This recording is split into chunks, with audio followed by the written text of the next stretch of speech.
आताच आमचं जेवण झालंय. आज संडे त्यामुळे आज सगळं काही असं आरामशीर चालू आहे. जेवण झालं आणि आज जेवणामध्ये आमरस होता. हा हे बघा, हे दाखवते की इथे असंच तिला मेकअप करायचा होता. सो मग इथे असं मी आज गंध लावून दिलं. असं टाइमपास काही ना काही असं आम्ही करत असतो अधूनमधून. सो तेच दाखवते. हा हे बघा, प्रिशा दाखवते तुम्हाला की तिने कसं गंध लावला इथे. आणि काही दिवसांआधी आम्ही प्रिशासाठी एक स्लेट घेतलेली आणि त्याच्यावर तिला लिहिण्यासाठी आम्ही शिकवायचो. म्हणजे असं ड्रॉइंग कर किंवा असं काहीतरी टाइमपास कर, पण ती काही करायची नाही. मग राहुलने एक ट्रिक काढली की ते तिचं नाव लिहून दाखवायचे तिला त्याच्यावर आणि ती लेटर्स ओळखायची. कारण की असं आम्ही काही करत असलो, तिला असं ABCD दिसलं तर ती व्यवस्थित असं वाचायची. ABCD म्हणजे स्पेल आउट करायची जो पण काही वर्ड असेल तो. मग आम्ही तिला असंच नाव लिहून देत होतो स्लेटवरती, तर ती ते पाहायची आणि एक प्रोनाऊन्स करायची बरोबर. आणि कालचा जो ब्लॉग होता, तुम्ही जो माझा लेटेस्ट ब्लॉग पाहिला, त्यामध्ये प्रिशा तेच करत होती, मस्त लिहित होती. हां, जसा जसा वेळ येतो आम्ही म्हणतो तिला की चल प्रिशा झोपायला, तर तिला अजून जास्त मस्ती येते. आणि आता तिचं तेच चालू आहे. तिला माहिती आहे का, तू झोपली ना मी तुझ्यासाठी एक गंमत बनवणार आहे. आणि काल आहे ना आम्ही कुल्फी घेऊन आलेलो, पण आम्ही प्रिशाला काही सांगितलं नव्हतं कारण की तिला थोडी सर्दी झाली आहे. सो पण आज बाय चान्स तिला ते फ्रीजमध्ये दिसलं आणि ती म्हणत होती की मला आता कुल्फी खायची आहे झोपण्याआधी. सो म्हटले ठीक आहे चला थोडीफार, कारण की तिला जास्त थंड लागतं तर ती काही जास्त खात नाही कुल्फी. मग आमचं इथे तेच कुल्फी खाता खाता मस्त टाईमपास चालू होता. आणि मागे काही ब्लॉग्समध्ये किंवा शॉर्ट्समध्ये तुम्ही पाहिलं असेल की आमच्याकडे एक असं छोटंसं फिश टँक आहे आणि काही ठराविक दिवसांनंतर याचं पाणी चेंज करावं लागतं आणि 15 दिवसातनं वगैरे हे पूर्ण फिश टँक पण क्लीन करावं लागतं. पण आज मी फक्त पाणी चेंज करते याचं. सो आधी जे आहे पाणी ते काढलं आणि मग नंतर त्याच्यामध्ये स्वच्छ पाणी टाकलं आणि त्याचं जे स्पॉन्ज आहे ज्याच्यामध्ये पाणी फिल्टर होतं ते पण व्यवस्थित क्लीन करून ठेवलं. आणि क्लीन केल्यानंतर हे असं काहीसं दिसत होतं. आणि मग मी त्याची जी फिल्टरची मोटर आहे ती पण लावून दिलेली, म्हणजे जे पण खाली वेस्ट आहे तर ती वेस्ट त्या मोटरमध्ये ओढल्या जाते आणि पाणी एकदम अजून जास्त फ्रेश राहतं. आणि मी काही प्रीमिक्सेस आणि काही पीठ आणले होते दळून, तर ते कंटेनर्समध्ये भरून ठेवायचे तसेच राहिलेले, कारण की त्यांना चाळून वगैरे ठेवायचं होतं. सो म्हटलं जर यांना एखाद्या ट्रॉलीमध्ये जर ठेवून दिलं तर ते तसेच राहतील, म्हणून मी त्यांना वरतीच ठेवून दिले. आणि आज म्हटलं आता हे सगळं पण आवरून घेते, कारण की असे जे कामं असतात ना तर ते प्रिशा झोपल्यावरच करावं लागतात. कारण की ती जागी असली तिच्यासमोर जर असं पीठ घेऊन बसले मी, तर ते गाणं वगैरे किंवा ते ठेवणं तर बाजूलाच राहून जाईल, तिचं त्याच्यामध्ये खेळणं चालू होऊन जाईल आणि पूर्ण घरामध्ये पीठ होऊन जातं. त्यामुळे ती झोपल्यानंतर असे कामं मी प्रेफर करत असते. आणि हे बघा माझं किचन एकदम जास्त मेसी झालंय, कारण की मी इथे आत्ताच शंकरपाळे बनवले. प्रिशाला पण हे खाण्यासाठी खूप जास्त आवडतात आणि मलाही चहामध्ये खाण्यासाठी खूप जास्त आवडतात. आणि सोबतच इथे टोमॅटो फ्लेवरचे नाचोस पण बनवलेले आणि नंतर त्यावरती थोडासा असा पेरी पेरी मसाला टाकलेला, त्यामुळे अजूनच जास्त टेस्टी लागत होते.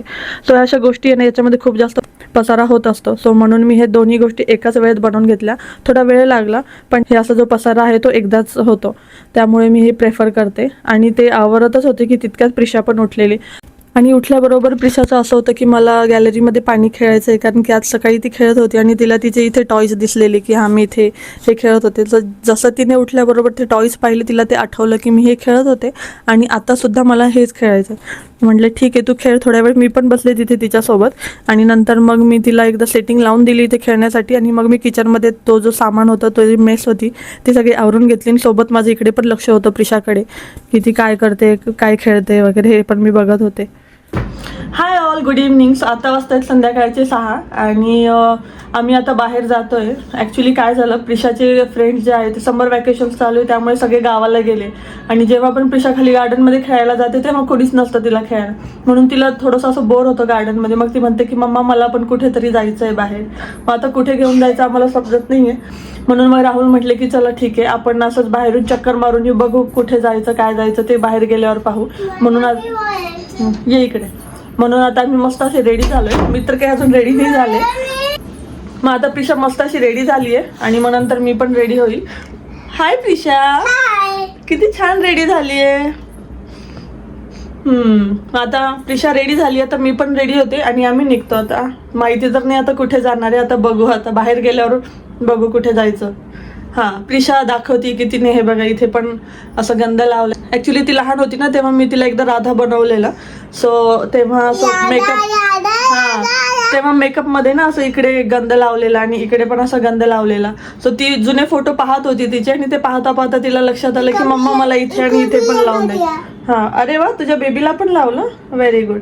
मग असं तिला लक्षात आलं की मम्मा आता मला पण इथे लाव. मग आता तिथलं मी रेडी करत होते तेव्हा मग तिने मला इकडे आणि इकडे पण लावायला सांगितले. छान दिसतीये ना प्रिशा. सो आता मी रेडी होते आणि आम्ही निघतो. मी तुम्हाला ब्लॉग मध्ये पुढे शेअर करेलच की आम्ही आता कुठे जातोय. हा, बेबी रडतोय प्रिशाचा. ओके. हा. आणि मग नंतर आम्ही बाहेर तर आलेलो, पण नेमकं जायचं कुठे हे काही समजत नव्हतं. मग जवळच एक मॉल होता, तिथे आम्ही आलेलो आणि लकीली इथे काही छान समर कलेक्शन होतं लहान मुलांचं. सो मी असंही प्रिशासाठी ऑनलाईन टी शर्ट्स वगैरे पाहतच होते. मी म्हटलं इथे शॉपमध्येच बघून घेते, काही चांगलं वाटलं तर. चांगलं कलेक्शन होतं. मग मी प्रिशासाठी काही टी शर्ट्स पण घेतले आणि प्रिशाचं पण स्वतःसाठी काही पाहणं पण चालू होतं की हे घ्यायचं ते घ्यायचं असं काहीचं. प्रिशाची शॉपिंग चालूच होती की तेव्हा तिचं लक्ष एकदम बाहेर गेलं, शॉपच्या बाहेर. आणि तिथे अशी काहीशी ट्रेन होती ज्याच्यामध्ये काही लहान मुलं बसून फिरत होते. सो तिला पण एकदम अट्रॅक्शन वाटलं त्या गोष्टीबद्दल आणि ती पण म्हणे की मम्मा मला पण ट्रेनमध्ये बसायचं आहे. कारण की ती कधीच ट्रेनमध्ये बसली नाही. जेव्हा लहान होती तेव्हा आम्ही असंच एका फन फेअरमध्ये तिला बसवलेलं ट्रेनमध्ये, पण तेव्हा एवढं काही तिला समजत नव्हतं. आणि आज जेव्हा तिने ही ट्रेन पाहिली तेव्हा ती म्हणे की मम्मा मला याच्यात बसायचं. सो मी आणि प्रिशा इथे दोघी आम्ही मस्त बसलेलो इथे.